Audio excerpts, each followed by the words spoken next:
Hey, it's Old Gravy. Welcome back to the Old Gravy podcast. Going to have an interesting day today. We're going to talk about corporatism, and everyone's like, "Oh my God, that sounds boring." But I think when we dig into corporatism, you're going to be pretty shocked at what the big corporations are doing to us. What Wall Street? We're going to dig into Wall Street. Wow.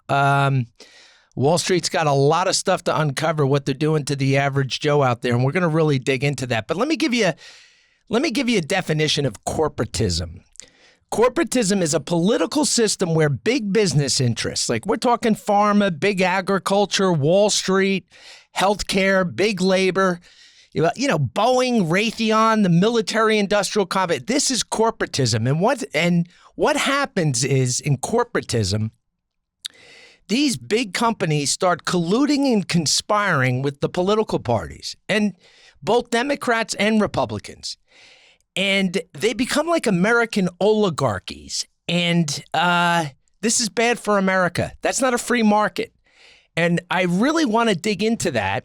And I'm going to dig into that with my guest, Crazy Ray. Ray, welcome back. Ray's been on the show before. It's great to have you again. Thanks for having me, Old Gravy. Appreciate it. It's really good to have you. And when we get into the Wall Street thing, you're a former Wall Street executive. Yeah. You were down there. You were a deal maker, bean counter, whatever you call yourself. And you were in the thick of this. Yeah. So I'm going to be taking you and your friends down a couple of notches today. I hope you don't take it personally. No, that's okay. If my memory serves me correctly, I can probably help you out. Yeah. No, I appreciate that. And that's going to be the basis of the show. Okay. I do have a question. You always have a question when we start the show, but go ahead. I do have a question. Okay. So, what'd you think of the Kamala debate? Or, did you even watch it? Well, we were texting that night. Yes, we were. And I didn't give you final. I told you I was going to bed, and I think you thought I was joking. Yeah, I did. But I wasn't joking. I went to bed. I had a bad feeling about it. I really didn't want to watch it. ABC was running that debate, okay? And I actually believe these debates are antiquated. Yeah. They're antiquated and they're rigged. It's basically, I'm like, this isn't going to go well for Trump. ABC, Stephanopoulos, it was one of the best political operatives for the Bill Clinton campaign, right? Yes. He ran that. He is now the head news guy at ABC. Yeah. He hates Trump. Right. The whole organization of ABC hates Trump. Right. But Trump's like a fearless warrior. He just marches in there. He'll do whatever he needs to do. Now, that's a strength and a weakness. Right. And then all the Republican so-called people sit around like, oh, that's our guy, go get him. But we set him up for failure. Well, he should have never done that. He should have never done that debate. Well, the guy, I agree, Stephanopoulos is completely partisan. David Muir is also partisan, who did the debate. And I don't know if this is true or not, but Kamala's sorority sister was the other host. So yeah, no, partisan is one thing. Yeah. This is institutional corruption of the media to work with one side to destroy the other side. Yes. And Republicans are suckers. I'll give you an example. Basically, Trump comes to run a 100-yard dash against Kamala, okay? And we all know going in, this is what it's going to be. She starts at the 40-yard line for the race. He starts back on the 1 yard. The judges fire the gun, and then they throw rocks at Trump as he's trying to catch her in the 40-yard. Why would you ever do that? Republicans never, you got me fired up really quick by asking this question, but this is why I'm fired up. Because they fall for it every single time. They fall for it all the time. This is what I would have done. If I was working with Trump or people outside of Trump, because even now the Republican elites who can't stand Trump, but they're so afraid of Kamala, are all like, oh my God, he didn't do good. Because they're scared now. This inflation, this immigration, this thing is destroying the country. So even those uptight Republican country club elites, they're scared now. They should have been helping Trump 4 years ago, bringing ideas, fighting for him, defending them. Now they're wetting their pants. They're so nervous. And because the problems are manifesting themselves at an astronomical pace. So in the beginning, when they took over. Now people are scared. Just like you said, they're scared. It's accelerating. Yes. And what I find fun, actually find it funny and entertaining, is watching these Republican elites. Oh my God, what's Trump doing? What's Trump doing? They're in a panic now. We're not in a panic because we know the game. Right. I hate to sound so conceited or whatever. No. But we got to. These people, they don't have a handle on it. Here's how I would have done it if I was the Trump people. Yep. If I was advising Trump, I would have said, "Listen, she hasn't done a press conference. Tell him, let's put the debates put them to the side. Right. Let's do a dual press meet, me and Kamala, because we're on Kamala for not doing even the press was on her. Right. And you bring in 20 different news organizations. There'll be some Republican Democrats. Have them fire questions. That's what I would have asked. She would have said no way. Right. And Trump could have said, I'm not doing a debate. I'm going to shock you with something else. You're going to be surprised what I'm going to say right here. Trump should have not agreed to the Joe Biden terms of the debate, which were used in this.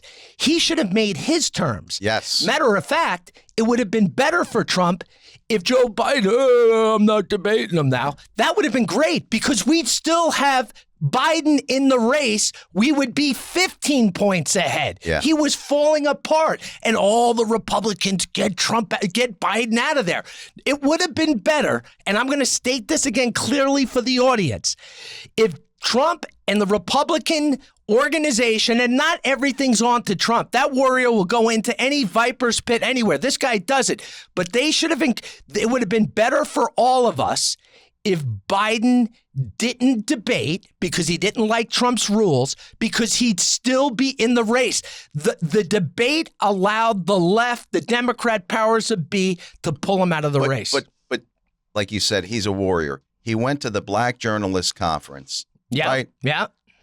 Going into a den, and everyone's shooting and he's answering every question. Yet Kamala didn't attend. Where was she? Why didn't she attend?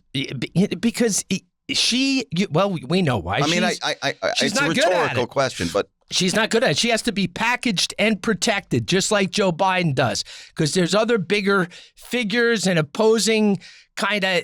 The Democratic Party is not just one ruler. I don't buy that, and I don't want to go into a lot of that. But the bottom line, there's a lot of competing forces. They just need someone up there that is going to kind of puke out whatever these organizations need you to say, so they can keep doing what they're doing. And you don't get that. You don't get that with Trump. It's funny. It's a weird thing with Republicans and Trump, not MAGA. I think there's two different parties within the party. There's MAGA, 100%. There's Make America Great Again, and then there's the country, I call them the country club Republican elites, the rhinos, call them whatever you want. But it's kind of like the elites throw Trump out there, he gets punched in the nose, and then they start yelling, oh, you should have ducked. He gets kicked in the nuts, and they said he should have wore a cup. Well, but my thing is turn the game upside down. Well, let me just repeat what you've told me many times. Yeah. And remember a year and a half ago, DeSantis was going up in the polls, and then the news organizations grabbed onto it and they said, he's worse than Trump. You picked up on that from the beginning. You said they are going to destroy anyone that they put up there. Anyone. And anyone. And remember that article. Yeah. That DeSantis is more dangerous than Trump. He's the real. Trump's kind of a fool. He's a jackass. Right. But this guy, DeSantis, he's evil. He's stocky, the baseball player. They were going to turn him.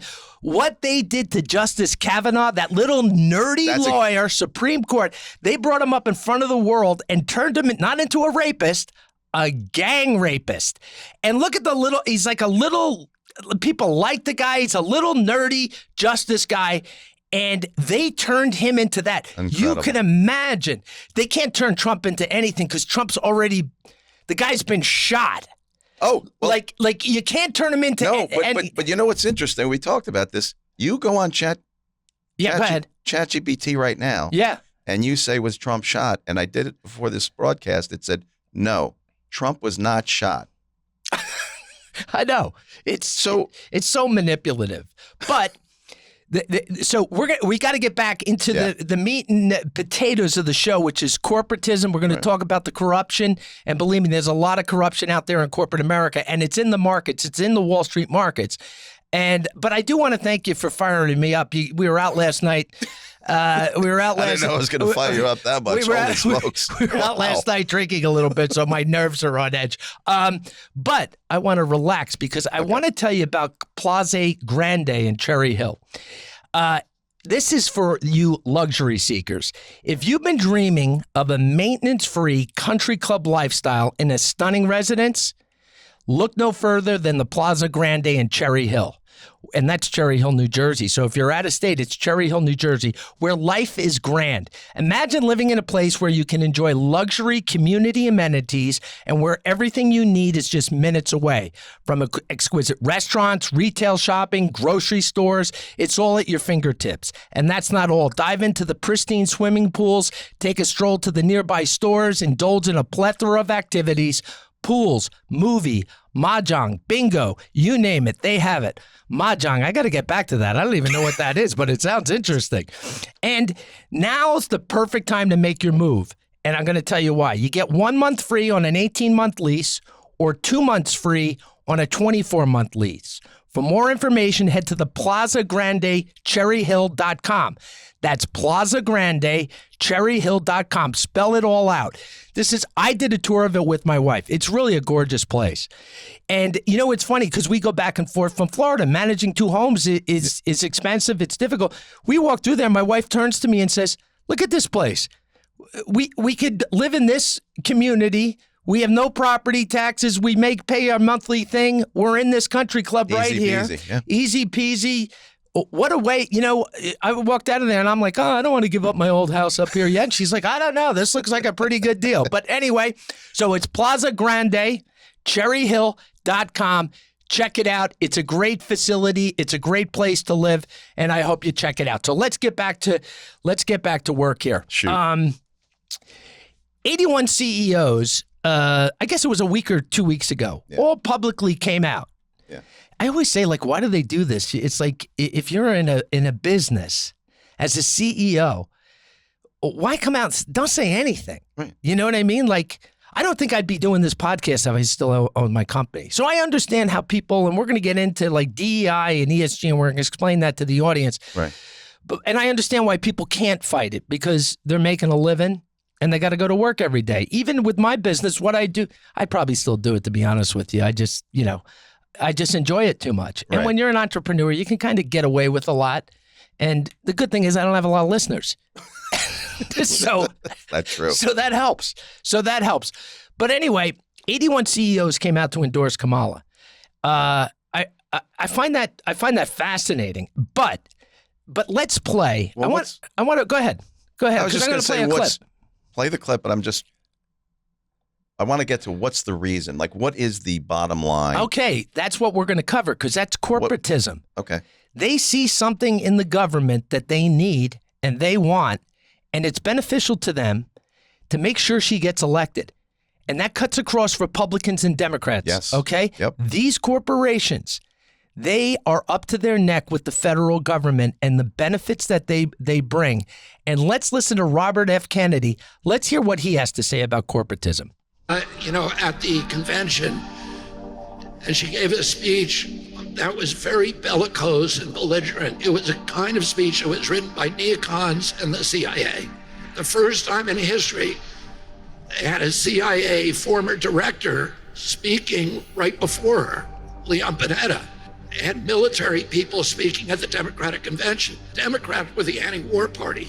They were the pro-Constitution party. They were the party that was against Wall Street and representing the little guys, the cops, the firefighters, union and labor people. In the 2020 election, roughly 50% of the people in this country voted for Donald Trump. But that group that voted for Donald Trump represented 30% of the wealth in our country. The 50% of the people that voted for Joe Biden represented 70% of the wealth. There's been an inversion now where the Republican Party has become the party of the common man, of working people, of the middle class. Okay. All right. And that's spot on. The elites are on the left. Yep. If you're worried, if you think the Republicans, and not that they're not tied into this, and they're not country club Republicans that align with these people, and we can name names, and we're not going to bother. Right. But the Republican Party is now the working class party, and that doesn't mean you have to be driving a truck or a backhoe or. That's a stereotype. It's a stereotype. Yep. Working people, they can have six-figure salaries, times 2 or 3. Yeah. But their future really is with this MAGA part of the Republican Party. It's the only one that's really representing them and the values. And even if Trump goes away. Right. Well, and he will. You hit the nail on the head. People think that if they cut the head of the snake off, then we're going away. That's never going to happen. No. It's inculcated in us. It's part of our being that we want to get rid of corruption. We want to get back on track. Well, we're gonna get into that, and I want to give Charlie Gasparino. Mm-hmm. He has a book that came out about a month ago. It's called "Go Woke, Go Broke." He's a financial reporter on Fox. He probably was on CNBC. Yeah. He's kind of a scrappy guy. Yeah. Used to like to box. He looks like a kid that grew up. I don't know if he grew up in Brooklyn, Queens, or on Long Island. Yeah, he's a tough talker. He's right? like a tough talker. He's got a great book. Yeah. That's the bottom line. He's got a great book. And what I found fascinating is he makes his living talking to Wall Street people. Right. He skewers them in this book by name. And the big, really? By name, wow. He skewers these guys. Like he has the courage to do that. That's amazing. He has the courage to do it. I'm sitting there like, you know what? Maybe everyone should be a little braver like Charlie Gasparino at their job when they sit you down and watch some dopey DEI video. Go, I ain't watching this crap, and neither is he, and neither am I. But I just thought it like Charlie Gasparino, if he wants a Jamie Dimon interview in the future, and he doesn't kill Jamie Dimon, he's still polite to a certain extent. But right. No, he's throwing some punches at these guys. He's a former fighter. Right. He definitely throws some punches. And I don't know how he gets these future big-time interviews, like with people like Larry Fink, who he knows very well, and Jamie Dimon. And you know what I think about Jamie Dimon? You had a private meeting with Jamie Dimon.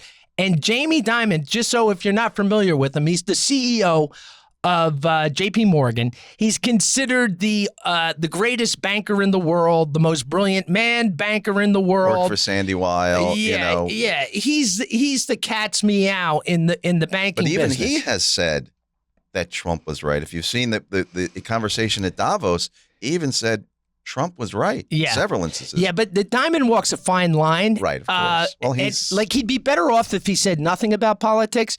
But I don't. You're listen, skeptical. I'm very skeptical. Right. I'm skeptical. That's the bottom line. But you met him one day. You had a private meeting with Jamie Dimon. That's before he was still a power player. He had gotten so what happened was he fired Sandy Weil's daughter. Yeah. Jessica Biblowitz. Right. You just don't do that. Family sticks together. Yeah, this is in the Wall Street world. Right. This is inside baseball. Right.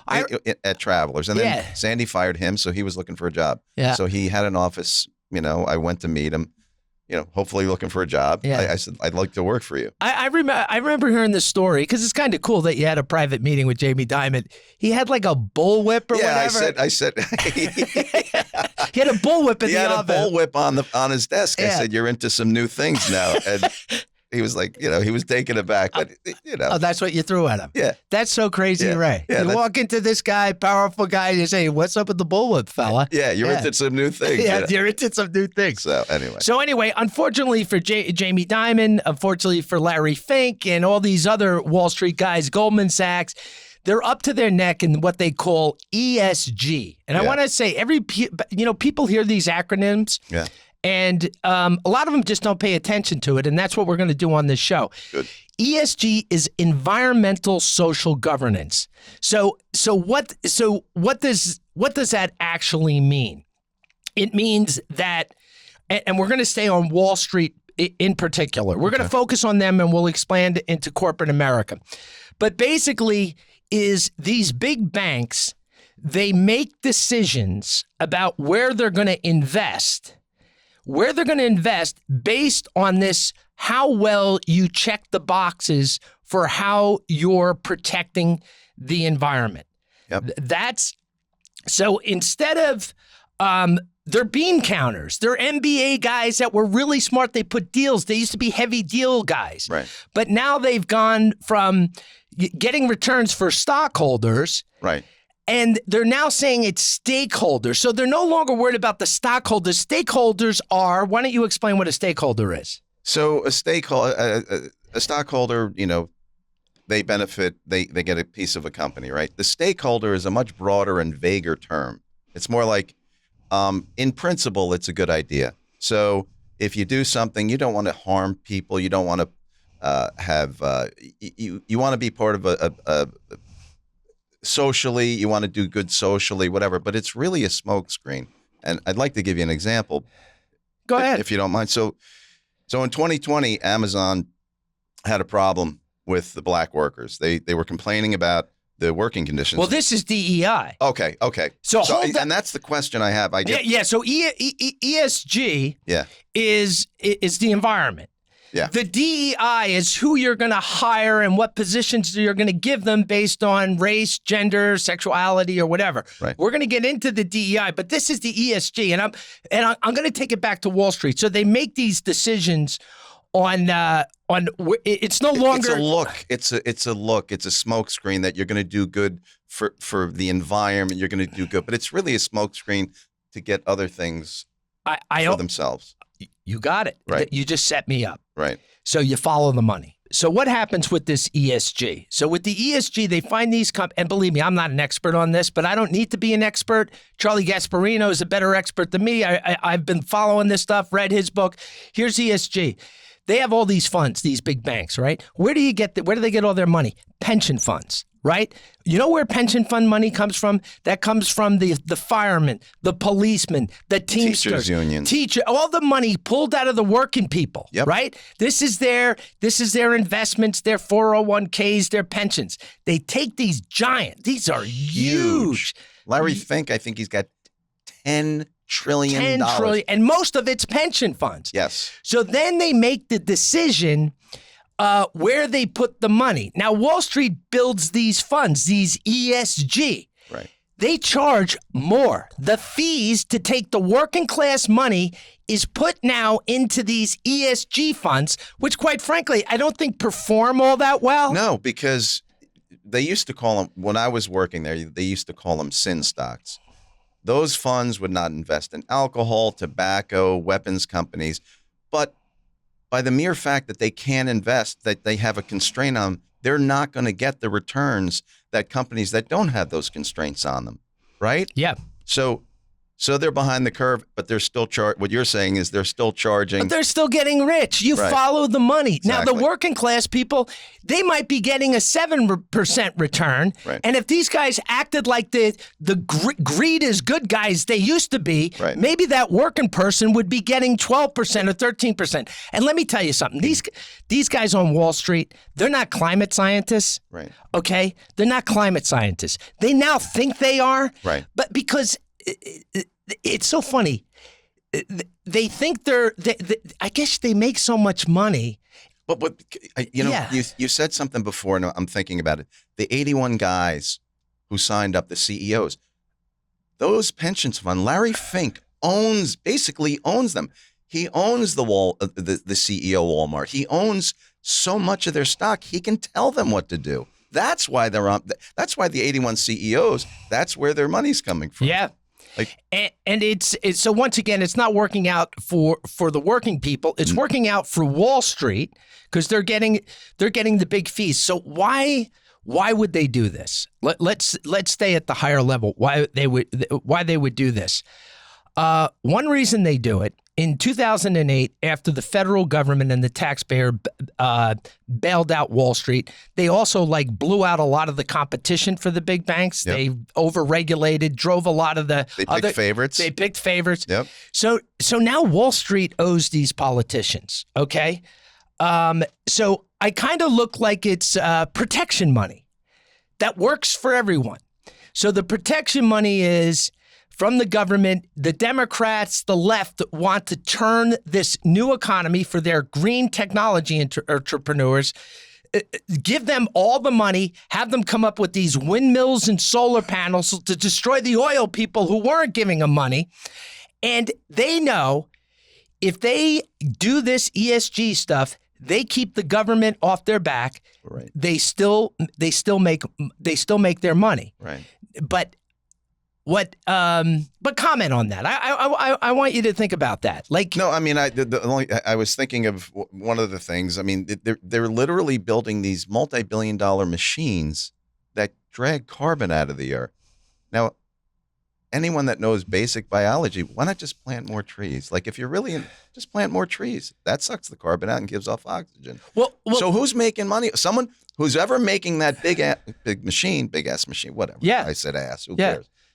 Is making money off of it. They're all making money off of it. The elite class. Yeah, the elite class is making money. And one thing they want to do, since the federal government saved Wall Street, they don't want the DOJ coming after them. They don't want the department, so it is protection money. Yes. The same thing. Yes. The same thing with the DEI. The trial lawyers are also connected to the federal judge system, which has all gone left. Basically, we're telling you right now, the bureaucracy is so powerful, so left in this country, it's so dangerous. So the Wall Street's paying the protection money, getting good returns, but at the same time, they're keeping the DOJ off their back. Yeah. The same thing with the DEI, which we're going to get to later. Yeah. So it is really, it's like cartels. It's like the Mexican cartels in the government. It's I guess a sophisticated mobster-like ring. It's disgusting. And you and I get pissed. Yeah, it's frustrating. And as these guys lecture everyone when they're at their golf club and whatever, these guys are getting out of New York on Friday afternoons in the winter, driving over to Teterboro, getting on their private jets to go down to Palm Beach County in their spewing planes. Yes. Oh yeah. I love Taylor Swift talking about climate change. Meanwhile, her carbon output is probably 100,000 people. Yeah. But they want to kill the cows so the methane gas does. I mean, you know what? I love the Wall Street guys. They've gotten so smart that not only are they going to fix the climate, then they're going to solve all the racial problems. Like, who are these guys? They don't know anything. You know what? And you know what we have to do culturally and socially? These guys have to be mocked and ridiculed. And listen, don't kiss rich people. Americans have a thing. They used to love the working class guy. They used to love the working class guy. They used to love the country. Now they honor the money people who are screwing them. Tom, we talked about this before, but remember I said to you when I was working on Wall Street, and the more money people made, suddenly their IQ grew. Yeah, they would talk to me about like fine wine, or like I'm reading John Paul Sartre, like a French philosopher, and I'm like, you'd be like shoveling shit on the ground, but now you're waxing and waning. Yeah. Very annoying. And they think that they can. And listen, and there's talented people there. No, I'm not saying they're not talented in what they do. I know exactly what you're saying. I totally agree with you. They're talented people, but Tucker Carlson covered this too. And men have a thing, and I don't know if it affects women who become multimillionaires or billionaires because they build some company. Right. But with men, once they make money, they just, like you just said, they think they're smarter than they are. Basically, they got into an area, they worked hard, they figured out a few things. And they had good fortune, too. They had good fortune, a little luck. All these things come in like from the universe. Yeah. And then they get this big windfall. But once they get the windfall, they extrapolate from that they're kind of smart about everything now. Yeah, they know everything. They know everything. And when they go after, people like, well, let's bankrupt their stock or whatever. They did a good job with Bud Light. We might talk about that a little bit. But they don't care anymore. Once they've reached, I'm the smartest guy in the world, they have so much money. They don't even care about the stock. What was the Boeing guy? I think he was getting grilled in front of Congress. And he's like, how much did you make last year? $35 million. Yeah. I care less. Yeah. You're not going to hurt them. If they remove them, they give them a golden parachute. Rich people now always remember this.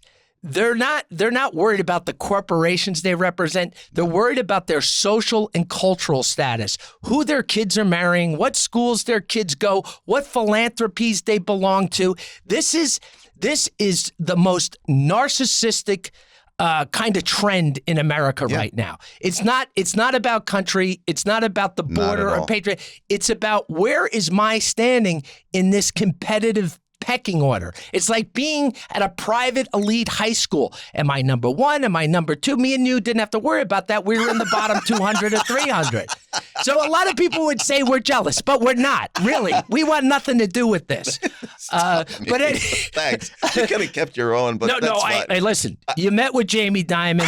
You're a William and Mary graduate. You got an MBA. Tom, I'm kidding. I could care less. No, of course. And I shouldn't put you in the same boat as me. Don't care. Honestly, don't care. Okay. I shouldn't do that to you. I'm trying to suck you in. But really, I've spent a lot of time with you in high school. Yeah. You weren't really doing a ton of work then. I know things changed later in life. Let's not make this personal. Okay. You did a lot of sleeping, literally. The head on the... That's because a girlfriend broke up with me. I remember that. You were very depressed. But anyway, we're going to keep moving, but let's take a break and we're going to be right back. Okay.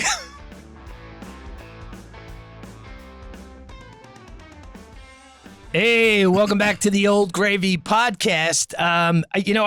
We're talking about ESG, environmental social governance, and we've just been going after the Wall Street executives,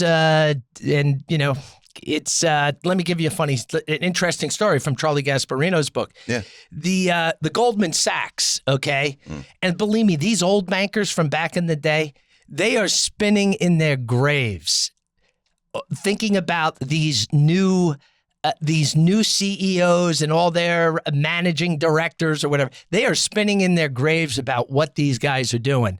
Never mind. So Goldman Sachs, that guy's out deep. I forget his name. The Goldman Sachs CEO. I used to know the old one, but this guy's out. He's a DJ. Oh, right. Yeah. He's a DJ, and I don't care. He's having fun, but I just got, you smell it. Like he's out in front of all those young people and he's spinning his thing and he just wants to be loved. Yeah. These guys, just go to your job, love your kids. Like, stop trying to be loved by the world. It's like you're a banker. You're supposed to be an Ivy. A lot of these guys, just be a smart banker. Get great returns for these pension funds and for the working people. Help the country when you can. Yeah, you got enough money. Come on. Stop being the spinning the records. Like, it'd be so much fun just to mock him for the next 20 minutes about that. But we're not going to do that. But this is but I will talk about his company. Late night at Goldman Sachs, you picture all these young MBAs grinding out the numbers to make a deal happen. That's how it goes.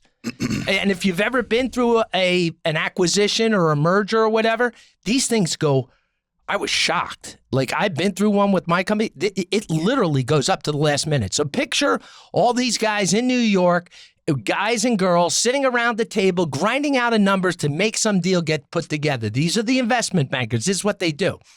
So someone says, we're starving. And I think they've actually have worked through the clock and it's like 9 o'clock at night now. And they've been working 24 hours or something. Those young bankers work. They work their asses off. They do. Yeah. Too bad their leadership is out spinning records at Goldman Sachs while they're grinding out the numbers. Right. But they're going to order Chick-fil-A. This is in Charlie Gasparino's book, Go Woke, Go Broke. They're going to Chick-fil-A. And then someone said, delicious. Yeah, but couple of the young bankers say, we really shouldn't order from them.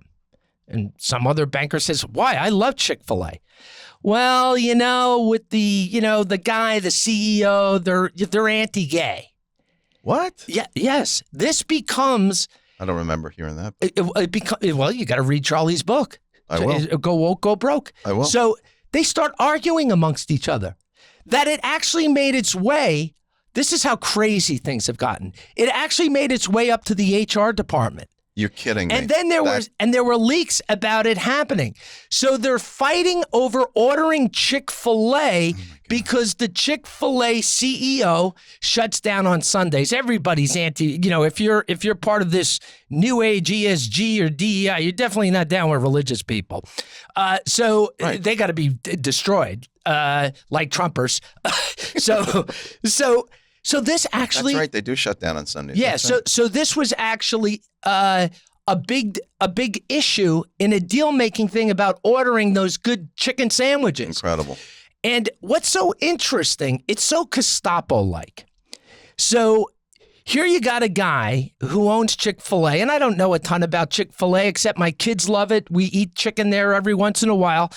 But I like this guy. He closes, he's unlike these greedy bastards on Wall Street, this guy closes down on Sundays. It's one of the best days to serve families and kids on Sunday. He shuts it down because of a belief he has. Right. See, if you don't believe in the secular world, you got to believe what they believe. There's no diversity in thought or beliefs. In their mind. You got to believe what they believe. And why would you waste a Sunday when you could be making all that money? Yeah. That's in their mind. Yes. That's money out the door. And they're like, and so he was against gay marriage, the Chick-fil-A guy. Did he say gay people can't eat chicken sandwiches at our thing? Did he slander them? Does he hire gay people? Absolutely. Are there gay people in New York? He just thought marriage was between a man and a woman. Okay, that's his belief. Right. So you're going to fight over that? At Goldman Sachs, like, what type of mentality? Well, it's an insanity. It really is. It's insane. It's insane. How it could consume you so much. So I thought that was such, and it wasn't a little argument. It got leaked, and it actually made its way up to. It's actually made its way up to the HR department. I also find that, you brought up Boeing before. The doors are blowing off of Boeing planes. Well, that's right. And as I read, as doors are blowing off planes, the CEO of Boeing, instead of worrying about doors blowing off planes, he's releasing press releases on the advancement of their diversity, equity, and inclusion. Like, that's the last thing people want to think about when they're flying. They don't care what color someone is, what gender, all they care about is taking off. And that door stays on. So the guy putting on the door, he's putting the bolt and he's tightening it. And that pilot is going to land the plane and put it down. That's all people care. They don't care about gender, race, or whatever. This guy, doors are blowing off because it's all this. And that's the dude making $35 million a year. And when he's getting grilled, his response is, Yeah, it's unbelievable. Because they're owned. Do you know, I heard about this. Job applicants, right? You fill out a job application and say it's a medical job. You tell them what you've done. But then they ask you, it's called a DEI statement at some of these corporations. And you pretty much write like what you've done for men, women, and people in cover in your lifetime. Like you have, basically it's like, write down to us how you're not a racist. Right. Or a homophobe or whatever else you are. Write it down on paper. So once again, it's all check the boxes bullshit. So they can pick that up and say, okay, this guy's good. Look at this statement we have. It's a paper trail. Right, it's instead a of giant just being cover a your normal, ass. good human being to just whatever you are. Who cares what you are? How good are you at medical sales? How good are you of doing dental implants? No one needs to know what you've done over your life to save mankind. Yeah. That's not, save it for your church. You want to talk about separation of church and company. Right. Like, just, it's so ridiculous. I feel like the ultimate in respect for someone is like, I hate you and I don't care what color you are. Yeah. Not I hate you because of your color. You're a douchebag. I don't like you. Yeah, and people are allowed to have feelings. Like, but there's so we're now kind of fading into the DEI. Like, yeah, right. Someone said after the George Floyd thing, and I've done a podcast on that. If you want to really know what happened in Minneapolis, it's not as much about George Floyd. It's part, but you could go back and listen to one of my things. That's a great one. And you dig in who allowed all that to happen. That Tim Waltz out there, guy dancing around, he let that city burn with a lot of other people getting orders from D.C. Right. Can I prove it? Am I speculating? Yeah. But you know what? You can imagine. Just imagine. Take a look at it. Listen to the podcast. But after Floyd, they roll all out the CEOs of all these big companies, right? They roll out because they're like, they have to make statements. So I actually felt sorry for some of their black executives. Yeah. Their black executives come out to talk to the working people in the company. Right. And the black executives, a lot of them are millionaires, tons of money, but they're shoved out there like, oh, tell them how bad we feel. You're black. You can tell all the other black workers how bad we feel. So then the black executive goes, oh, well, you know, when I grew up, I had to go through this. I got to go through. And these workers, middle class workers, are sitting there like, you drive into the parking lot in a Porsche. I see the pictures, you know, online on your Facebook of, you know, you're down in the Caribbean. Like, look at the crap that we feed people of all colors. You know what I mean? And that's all part of the DEI. But where I think this started, it came in with Obama. You know, and it's easy to blame Obama because I don't like him. Right. And it came in, and I noticed this, which kind of like, it weirded me out a little bit. Jeffrey Immelt. This is really where this ESG and DEI started. So we're going back to General Electric? GE, right. So we're going back to 2008. So all of a sudden I see this GE Jeffrey Immelt running around with Obama. And I'm kind of like, you know, he's a corporate guy. He's a Republican. Right. So why is he buddying up with Obama? And because follow the money. GE's in a lot of trouble, right? Right.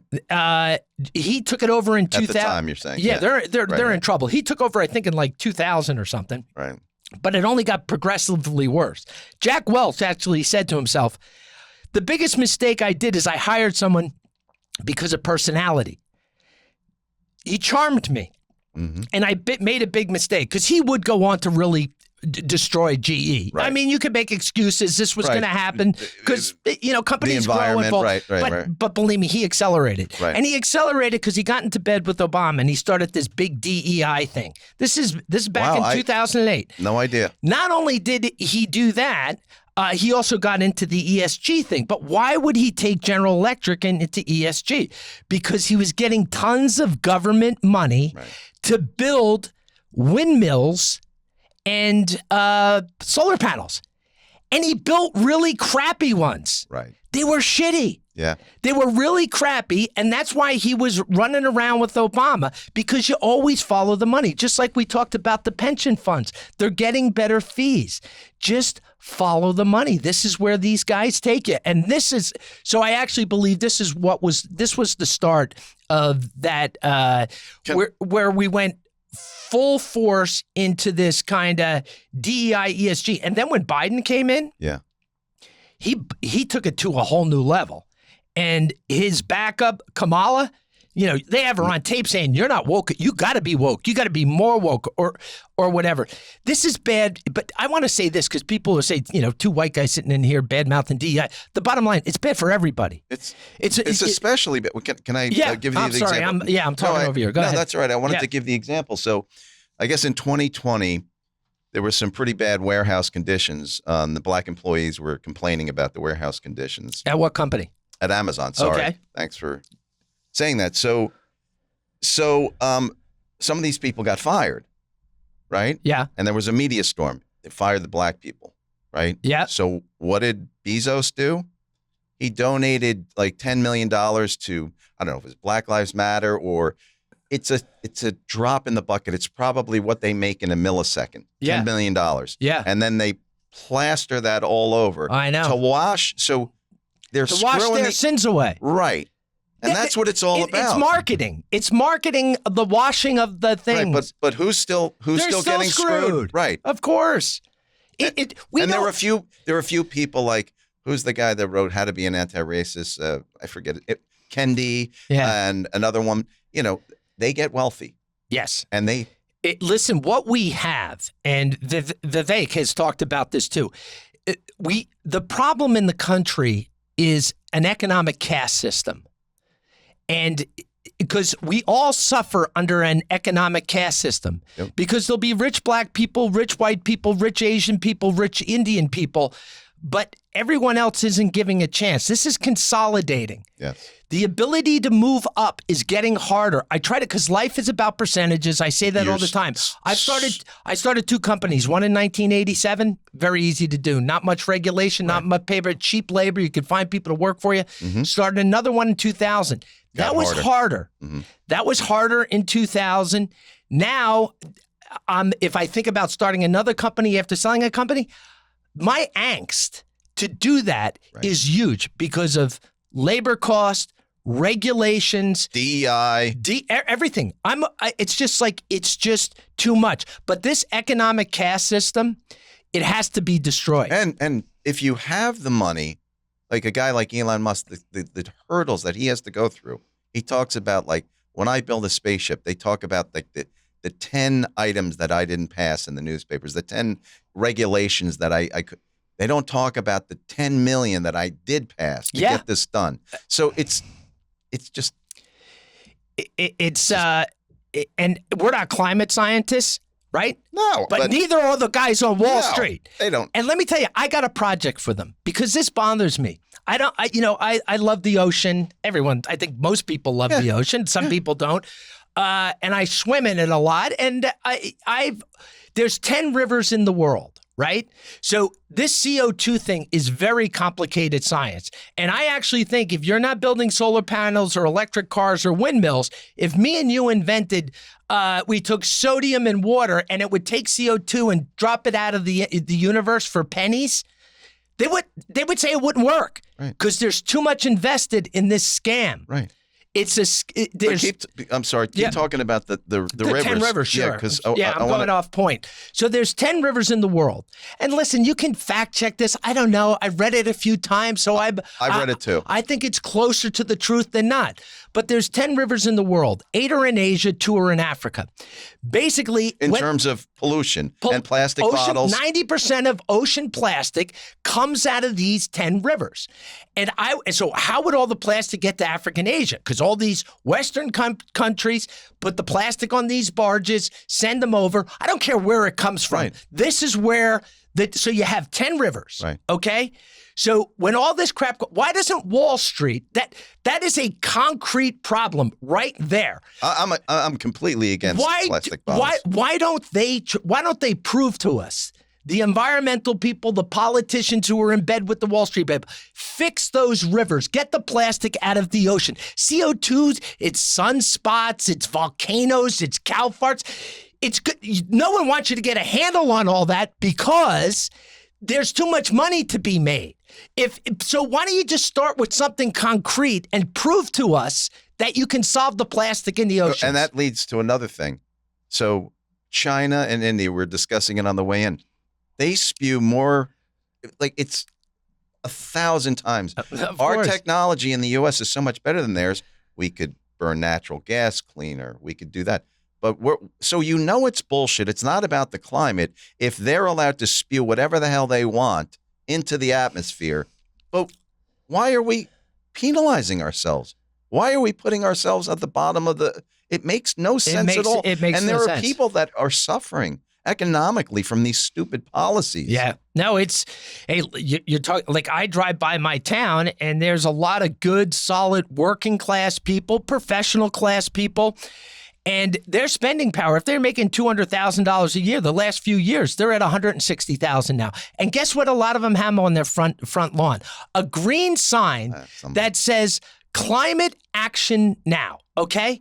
Climate action now. Meanwhile, because of all this green spending, our country's in debt. Their fuel prices to heat their homes, air condition their homes, their gasoline for the last 3 years. What do you think it is? I don't get it. All went up. And they have this sign that they are tools of these giant marketing campaigns. Well, they're brainwashed, I guess. I don't know. You know what? I think there's a thing in America. We're such a soft generation because we've been so spoiled. The car is running into a wall and they have their seatbelt on and they're like, no, we're going to turn. This is going to be fine. I'm going to keep my climate action sign now. I'm going to not like Donald Trump because he's rude. Yeah. And I'm going to go to that package thing that they just rolled out, Kamala, pretending that she wasn't in the last administration. It is like, it's psychotic. What you said, it's insanity. But we're going to drive ourselves. We'll drive ourselves crazy. All I want to say, which is a big stretch for me, is Occupy Wall Street was onto something. Yeah. I don't think, I think there were a bunch of young, lazy people. Yeah. We need an Occupy Wall Street, which is done by the working and middle class, a lot of MAGA, to go after Wall Street because what they've done. And what's wrong with MAGA? Well, what is it? Make America great. What's wrong with that? Why are we always putting ourselves? I'll tell you what I couldn't stand about Obama. The apology tour, making us every other country that believes that their leaders say we are the best. I want a leader that says we are the best. That's what I want. Why doesn't anyone else want that? Sorry, I'm talking too much. No, go ahead. But like that story, a leader in Afghanistan where Trump says to the Taliban, tell him I want if he harms one soldier's head, he's a dead man. See, they and then he's got a satellite photograph. No, I know, and I get that, but people, there's a sensitivity in America that you don't do. Listen, we know we don't need an apology tour. 15 million people just came running across our border. Right. Okay, that sums it up right there. Let me tell you, we go on the apology tour when good American people, working class people, have to leave this country to go live somewhere else. That's when you start your apology tour. That's when it starts. But we're going to now take the show. I want you to hear this. Yeah, go ahead. I want you to hear. Now we're going to get into. You got me fired up. Yeah, I know. Now we're going to get in. You mentioned it before with China being a polluter and everything like that. I'm going to play a tape from Tim Cook, who's the CEO of Apple, one of the biggest companies in the country or in the world for that matter. ESG advocate as well. Yes, very big advocate of these two things. So let's listen to Tim Cook. There's a confusion about China that, and let me at least give you my opinion. The popular conception is that companies come to China because of low labor cost. I'm not sure what part of China they go to, but the truth is China stopped being the low labor cost country many years ago. And that is not the reason to come to China from a supply point of view. The reason is because of the skill and the quantity of skill in one location and the type of skill it is. Like the products we do require really advanced tooling. And the precision that you have to have in tooling and working with the materials that we do are state of the art. And the tooling skill is very deep here.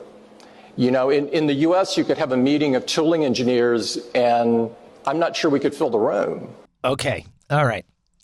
So everyone's probably sitting there listening to this and like, wow, well, so what is Old Gravy? Why do you play that? I'm looking at you and you're like kind of interested in what he said. Well, yeah, go ahead. So basically, the China was entered into the World Trade Organization in the late 1990s. I think officially in 2000. It was Bill Clinton got that passed.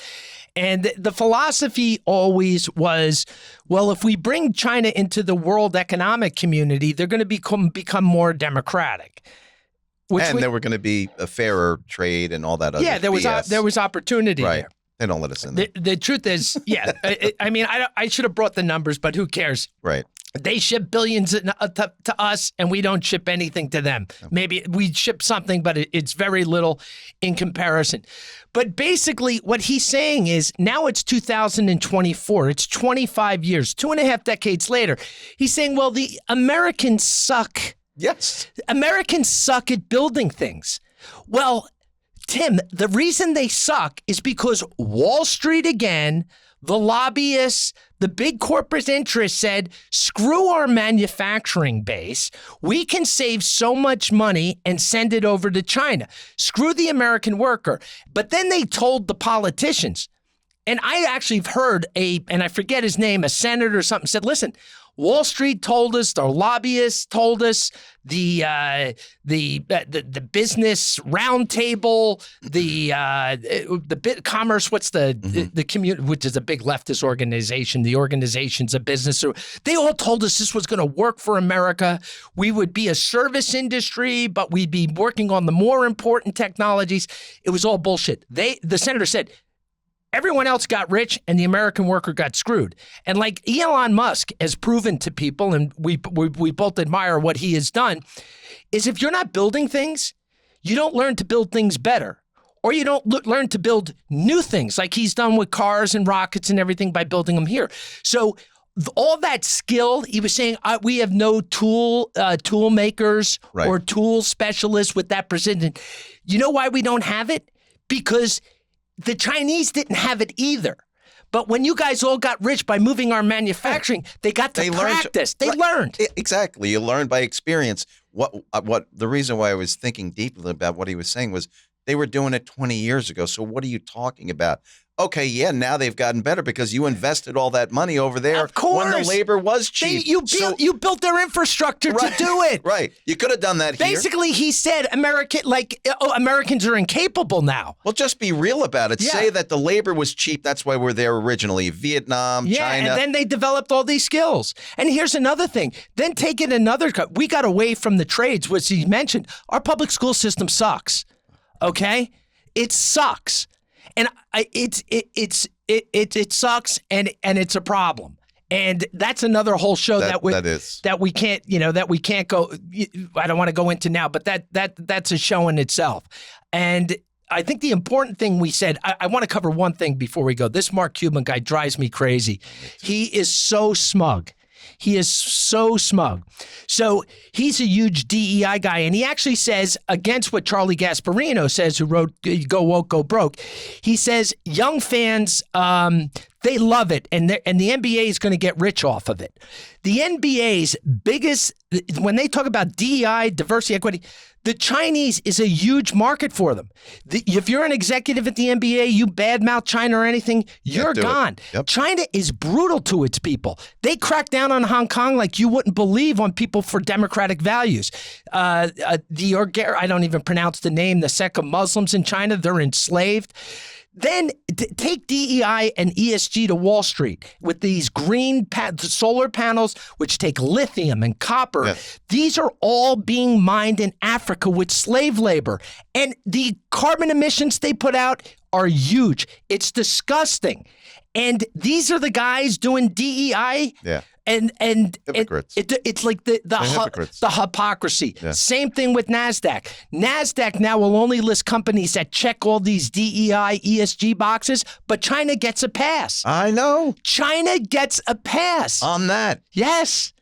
It is unbelievable. And then they'll say... Follow your theme, Tom. Follow the money. Follow the money. And then they always say incrementally, like China is going to come our way. No, China is just becoming hardcore communist capitalists. Yeah. And they're going to destroy us if we don't start fighting back and planning. And that doesn't mean going to war over Taiwan. That's another whole thing. Yeah. We have to become an economic manufacturing power, and we better get on it. We better get on it quick, or we're going to be in trouble. But you know what? That's the show. This went fast because we were really going at it. Fired up. I do want to mention the guest today. I want to thank you, Crazy Ray. You came in at a last minute's notice. Oh, gravy, my pleasure. I appreciate it. And we have it would have been Lovey Nirvana today. Yeah.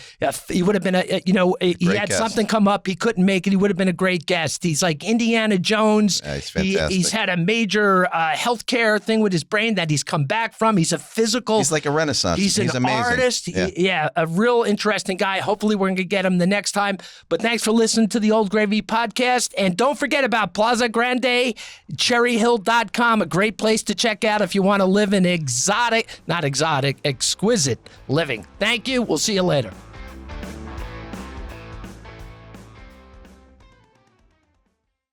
Disclaimer. The host assumes no responsibility or liability for any errors or omissions in the content of this podcast. The information contained in this podcast is provided on an as-is basis, with no guarantees of completeness, accuracy, usefulness, or timeliness.